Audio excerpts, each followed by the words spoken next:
ГСП онлайн. Городские новости сейчас. Пятница, 14:10. Центр патриотического воспитания.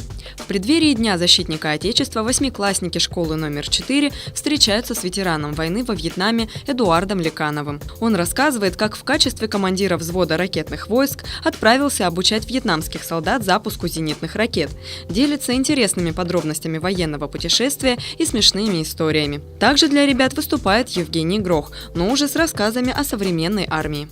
Предыдущее поколение, особенно это в 90-х годах было навязано, был негативный образ армии. Сейчас я могу сказать, что обеспечение материально-техническое становится лучше, новая техника поступает. То есть это я все увидел во время своего срока службы, то есть буквально при мне приходили новые образцы военной техники. Да, существуют, может быть, какие-то проблемы, но проблемы есть и в стране нашей в целом какие-то. То есть, армия – это просто средство нашего общества. В ней нет никаких каких-то таких особых проблем, которых нет в обычной гражданской жизни. Евгений объясняет ребятам плюсы и минусы службы в армии. Как говорит молодой человек, сегодня нужно быть готовым ко всему. Также школьники знакомятся с историей праздника Дня защитника Отечества и узнают о видах современных российских войск. Ведь многие из них уже в 8 классе задумываются о военной службе.